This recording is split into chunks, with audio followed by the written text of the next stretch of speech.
तुम हमको बड़े नसीबों से चुराया है मैंने तिम्री प्रेयसी म सदा बोकेर मुटुमा माया सधैँ म तिम्रै छाया मेटिँदैन यो तृष्णा तिम्रो लागि मेरो कि मेरो लागि तिम्रो यो जन्म थाहा छैन तिमीलाई थाहा छ भने मायालु भनिदेऊ यो मन मान्दैन अब कसो गरौँ जहिलेसम्म संसारमा रहन्छन् घाम जुन तारा तिम्री प्रेयसी तिमी हाँसी हाँसी बाँच मायालु म रोई रोई बाँचुला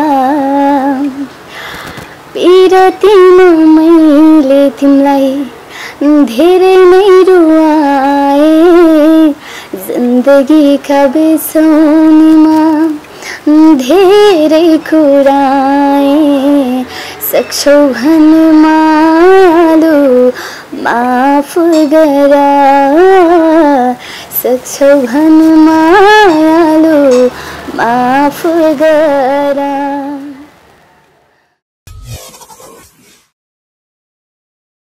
समादरणीय दर्शकवृन्द नमस्कार म शीतल भेट बस्यालको स्वागत छ।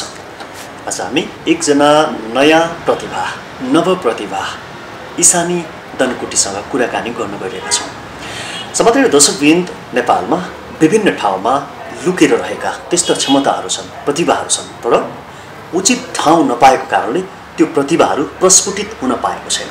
हो त्यस्तो क्षमता गायन क्षमता भएकी एउटा प्रतिभावान इशानी दनकुटी जिसको आवाज अत्यन्तै कर्णप्रिय छ हरेक मानिसको मनमा स्पर्श गर्न सक्ने मनभित्र पस्न सक्ने सबै दर्शक अनि श्रोतालाई मन्त्रमुग्ध बनाउन सक्ने क्षमता भएकी इशानी दनकुटी आज हामीले काठमाडौँको अनामनगरमा फेला पारेका छौँ। मतलब हामीले उहाँलाई अतिथि बनाएका छौँ आजको कार्यक्रममा। उहाँसँगको यो रमाइलो कुराकानी हुनेछ र उहाँको गायन क्षमता सँगै उहाँको वास्तविक अहिलेको स्थिति र परिस्थितिको बारेमा पनि कुराकानी गर्नेछौँ। लागौँ इशानी दनकुटीसँगको यो रमाइलो कुराकानीतर्फ। इशानी दनकुटीलाई नमस्कार छ। नमस्ते। के छ खबर काबर? ठिकै छ, हजुरको भन्नुहोस् के छ? मेरो पनि ठिक छ नि। अनि गायन क्षमता त यहाँसँग छँदैछ। अघि सुरु गरौँ। सबैभन्दा पहिला यहाँको परिचय मलाई त थाहा छ तर सम्पूर्ण दर्शकहरूलाई आफ्नो पुरा परिचय दिनुहोस् न। नमस्ते, मेरो नाम चाहिँ इशानी दानकुटी। मेरो घर चाहिँ खास गरी म जन्मेको चाहिँ धादिङमा, अब हालसाल चाहिँ अहिले नुवाकोटमा बस्दै आएको छु र अहिले बसा भनेको चाहिँ यता काठमाडौँ लाजिमपाटमा छ। काठमाडौँ बस्नुहुन्छ? हजुर। पढाइ कुन लेभलसम्म पुर्याउनु भयो? पढाइ मैले +2 सकेँ, अब ब्याचलर फर्स्ट इयर। ओके, पढाइसके आफ्नो गायन यात्रालाई अगाडि बढाउँदै हुनुहुन्छ होइन? स्ट्रगल गर्दै हुनुहुन्छ? स्ट्रगल गर्दैछु भनौँ। सिक्नु भएको थियो कहीँ सङ्गीत सिक्नु भएको थियो? आजभन्दा 1 वर्ष अगाडि सिकेँ थिएँ म्युजिक क्लासमा, मतलब 2-3 महिना ट्रेनिङ दिएको थिएँ मैले। लिनु भएको थियो? हजुर। त्यो ट्रेनिङ लिइसकेपछि तपाईँलाई चाहिँ कस्तो लाग्यो? त्यो सङ्गीत सिक्नु पर्दो रहेछ भन्ने खालको लाग्यो? सङ्गीत त सिक्नु नै पर्छ, सङ्गीत सिकेरै अगाडि बढ्ने हो होइन। ओके, अब चाहिँ सानैदेखि यहाँले गाउन सुरु गर्नुभएको थियो, गाउनुहुन्थ्यो? सानैदेखि भन्दा पनि मैले म्युजिक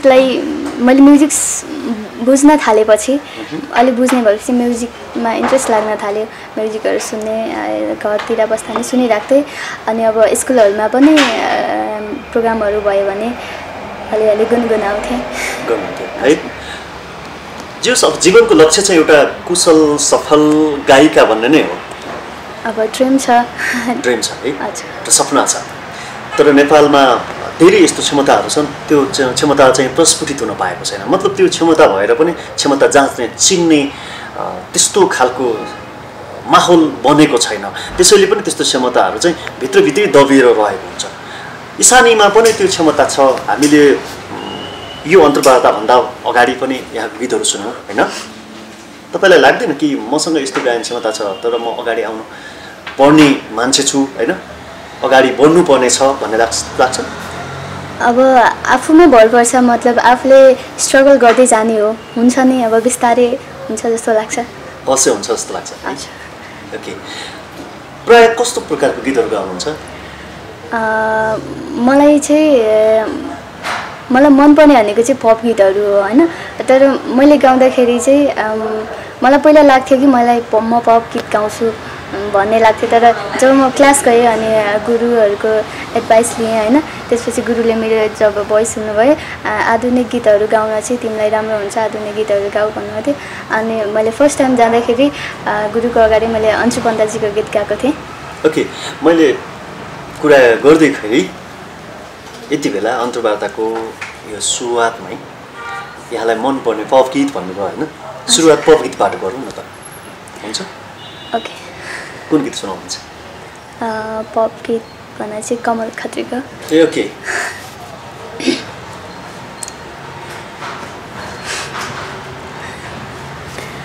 यो टुक्रेको मुटु हेर अब कसरी जोडु भन यो बगेको आँसु हेर अब कसरी थामु भन बगिनै बगिनै बगिनै बगिनै बगिरहेछ यो आँसु तिमीलाई सम्झेर कसलाई सम्झिनु भएको होइन जस्ट गीतलाई फिल गरेको ओके स्वर चाहिँ तपाईँले जुन 3 महिना क्लास लिनुभयो भन्नुभयो नि त्यो सिकिसकेपछि थोरै डिफ्रेन्ट भनौँ न अलिक निखार आएको हो कि पहिलेदेखि यस्तै थियो क्लास गएपछि नै निखार आएको अब गुरुले धेरै कुराहरू सिकाउनु भयो अनि त्यसपछि पहिला पनि गाउँथे गाउने त होइन अब कोठाभित्र बसेर गाउँदाखेरि चाहिँ वा मैले नि यस्तो गीत गाउँछु जस्तो लाग्थ्यो तर त्योभन्दा पनि बेटर चाहिँ क्लास गएपछि धेरै कुराहरू सिकेपछि अझ बेटर भएको हो कि जस्तो लाग्छ नेपाली समाजमा गीत सङ्गीतमा लाग्दाखेरि घर परिवारले त्यति सपोर्ट नगर्ने हुन्छ अझै त्यसमाथि पनि लेडिज भएर जन्मेपछि चाहिँ अलिक समाजमा अनि परिवारले पनि गीत सङ्गीतहरू लाग्ने होइन भन्ने अथवा चाहिँ अलिकति हुन्छ नि घरबाट बाहिर निक्लिन गाह्रो हुन्छ भन्छन् तपाईँलाई कस्तो अब फ्यामिली सपोर्ट भन्नुपर्दा चाहिँ अब सपोर्ट गीतमा केही छैन किन गर्नु पर्यो अब गीत सङ्गीतमा लाग्नुहुन्न भन्नुहुन्छ घरबाट चाहिँ होइन अब जब गर पढ छोरी मान्छे भएपछि अब बिहे गर्नुपर्छ अर्का घर जानुपर्छ भन्ने सुनिन्छ तर पनि म्युजिकमा एकदम इन्ट्रेस्ट भएको कारणले फ्यामिलीबाट सपोर्ट नभए पनि अगाडि बढ्छु जस्तो लाग्छ म्युजिक नै जिन्दगी हो एकदमै तपाईँ बोलिरहँदाखेरि आँखा अलिकति रसाएको छ हो छैन किन फ्यामिली भनौँ न सपोर्ट भइदियो भने अझै राम्रो हुन्थ्यो होला मेरो यस्तो राम्रो सोच भन्न खोज्नु भएको हो त्यो होइन अब फ्यामिलीले सपोर्ट गर्नुभयो भने त धेरै खुसी लाग्छ नि त अब कसैले अब एकदम सपोर्ट गर्नुहुन्छ आफ्नो सबैले गर्नुहुन्छ तर मलाई पनि गरिराख्नु भएको छ तर पनि अब म्युजिकमा चाहिँ त्यति फोकस नगर भन्नुहुन्छ कि अनि त्यसमा चाहिँ अलिक खुसी लाग्दैन किनकि म्युजिकमा मलाई सपोर्ट गर्नुभयो भने मेरो मम्मी बाबाले नि अब यो म्युजिक गर तँलाई जे राम्रो लाग्छ त्यो गर भनेर भन्नुभयो भने चाहिँ खुसी लाग्छ जस्तो लाग्छ तर अलि सपोर्ट नभए जस्तो फिल हुन्छ आफूलाई जस्तो हुन्छ नि अब म जिन्दगीमा एउटा अगाडि बढ्छु होइन गायिका भनेर अगाडि बढ्छु म राम्रो गायिका बन्छु कुशल गायिका बन्छु भनेर सोच्नु भएको छ तपाईँले होइन तपाईँभित्र एउटा क्षमता छ तर बुवा मम्मीले अर्कोतिर भनौँ न वही देखाइदिनुहुन्छ धेरै नेपाली समाजमा यस्तो हुन्छ कि छोराछोरीको चाहना एकातिर हुन्छ होइन तर बाबाआमाको चाहना अर्कोतिर हुन्छ त्यसले गर्दाखेरि पनि उनीहरू आफ्नो चाहना अनुरूप नदौडेको हुनाले पनि जीवनमा आफूले गर्ने प्रगतिबाट असफल हुने देखिन्छ कि है तपाईँलाई पनि त्यस्तो लाग्छ कति म भड्किनु त भड्किन्न मसँग यस्तो साउन्ड छ होइन आवाज छ सुमधुर आवाज छ होइन, बुवा मम्मीको इन्ट्रेस्ट अर्कै छ है, मेरो इन्ट्रेस्ट सङ्गीततिर छ, के गर्ने होला भन्ने खालको घरिघरि दुविधा हुन्छ? एकदमै हुन्छ नि। अब फ्यामिली प्रेसर एकपट्टि हुन्छ होइन, आफ्नो ड्रिम एकपट्टि हुन्छ, अनि कहिलेकाहीँ त लाग्छ या बाबा मम्मीले भनेको कुरा मान्छु भन्ने नै लाग्छ, तर लाग्छ होइन म अलिकति ममा केही छ, म पनि अगाडि बढ्न सक्छु होला जस्तो लाग्छ, अनि म्युजिकलाई नै आफ्नो करियर बनाउने सोचेछु। तपाईँले करियर बनाउन खोजेको म्युजिक होइन, एउटा सुनिहालौँ न त, एउटा सुमधुर आवाज। अन्जु पन्तको ओके। तिमी हाँसी हाँसी बाँच मायालु, म रोई रोई बाँचुला, पीडा दिए मैले तिमीलाई धेरै नै रुवाए, जिन्दगीका बिसौनीमा धेरै कुराए, सक्छौ भने मायालु माफ गर, सक्छौ भने मायालु माफ गर, तिमी हाँसी हाँसी बाँच मायालु, म रोई रोई बाँचुला। कति सुमधुर आवाज है, त्यस्तो त छैन, ट्राई गर्दैछु, त्यस्तो राम्रो छैन। अब चाहिँ यस्तो गाइरहँदाखेरि होइन, यस्तो सुमधुर आवाज छ, कसैले तपाईँलाई तपाईँको स्वर राम्रो छ, हामी चाहिँ तपाईँको स्वरलाई सम्मान गर्दै कदर गर्दै हामी अब तपाईँको गीतलाई रेकर्ड गर्छौँ भन्यो भने, कसैले अफर गर्यो भने गाउने कि नगाउने? त्यस्तो अफर गर्नुभयो भने त अब ट्राई गरिन्छ, अब तर पनि अझै सिक्न बाँकी छ, धेरै कुराहरू सिक्न बाँकी छ, भर्खर स्टार्टिङ हुँदैछ। अब धेरै हुन्छ नि नेपालमा अब म्युजिक इन्डस्ट्रीमा एकदम योगदान छ, सबैको भन्दा नि अब एकदम फेमस हुनुहुन्छ होइन, उहाँहरू जस्तो बन्न त नसकिएला, तैपनि आफूले सक्ने प्रयास गरिन्छ है। हजुर। ओके। जे होस्, कसैले चाहिँ इसानीलाई होइन ल गीत गाउनुहोस् प्लिज, तपाईँको स्वर राम्रो छ, तपाईँले हाम्रो गीत गाइदिनु पऱ्यो भन्यो भने चाहिँ गाउनुहुन्छ, तर फर्स्टमा चाहिँ कस्तो टाइपको गीत गाउनु मन छ? हुन्छ नि, जीवनको पहिलो गीत चाहिँ आफूले गाउने गीत, रेकर्डेड भनौँ न, भोलि चाहिँ तपाईँले गाएको रेकर्ड गीत चाहिँ कस्तो गीतले चाहिँ इसानीलाई चाहिँ फर्स्ट गीत हो भनेर चिन्नुहोस् जस्तो लाग्छ? मलाई चाहिँ फर्स्टमा चाहिँ देशभक्त जस्तो मतलब हुन्छ नि, म एकदमै देशप्रति चाहिँ समर्पित गरेर गाउने मन छ। भनिहाल्नुभयो, कुनै त्यस्तो देशप्रति समर्पित भएको गीतहरू याद छ? सुनाउनुहोस् न। बिहान उठ्ने बित्तिकै हिमाल देख्न पाइयोस्, यी हातले सधैँ सधैँ नेपाल लेख्न पाइयोस्, यी हातले सधैँ सधैँ नेपाल लेख्न पाइयोस्। अब काठमाडौँमै बसेर आफ्नो साङ्गीतिक यात्रालाई अगाडि बढाउने, सङ्गीत सिक्ने त्यो योजना छ तपाईँको? हजुर, अब काठमाडौँ आइसकेपछि अब काठमाडौँमै बसेर म्युजिक करियरलाई नै फोकस गर्छु भन्ने सोच छ। अब तपाईँलाई घरबाट चाहिँ सिङ्गिङ नगर भन्न खोजेको त्यो लाइनमा लाग्दाखेरि गाह्रो हुन्छ नानु, त्यो पैसा कमाउने पेसा होइन भन्नुभयो होला होइन, अथवा त्यसबाट गाह्रो हुन्छ भन्नुभयो होला अघि।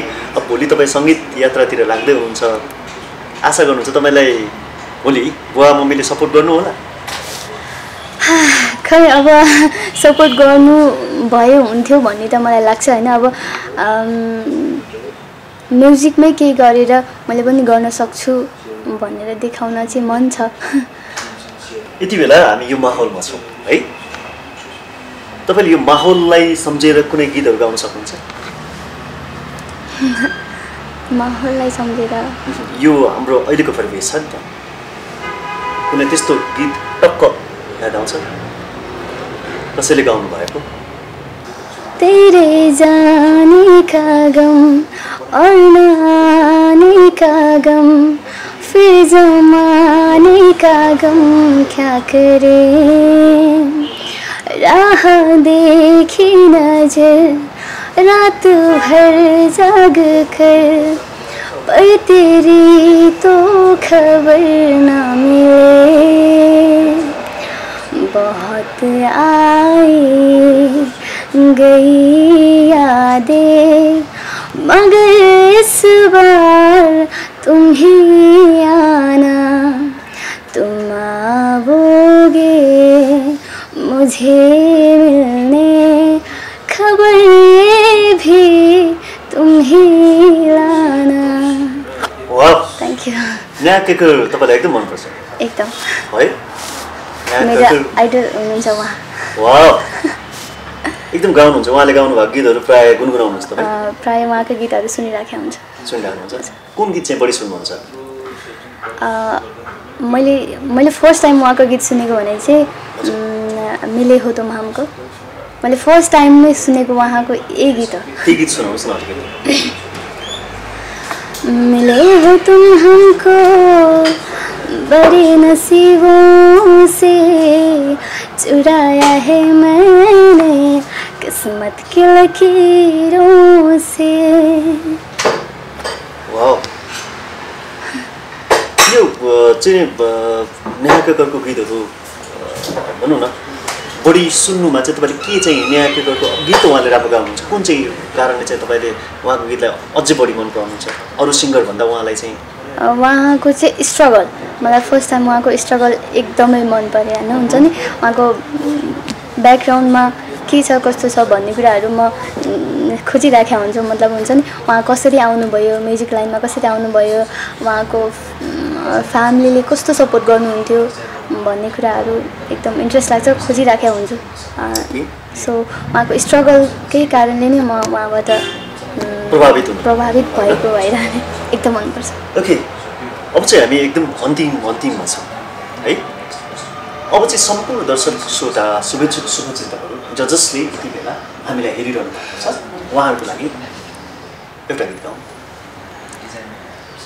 उहाँको लागि सबैको लागि होइन, नमुना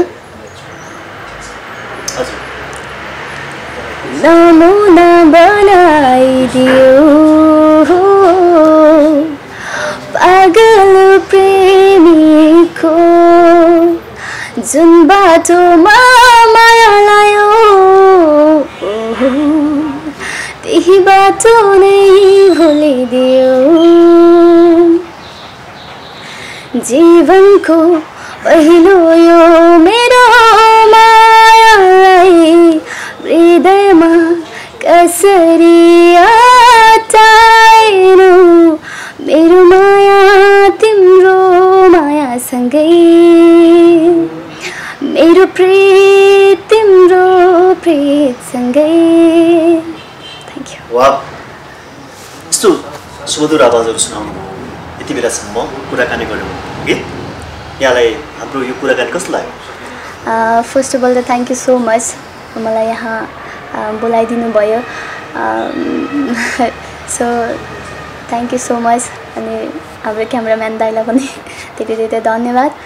अनि एकदमै खुसी लाग्यो हजुरसँग भेटेर।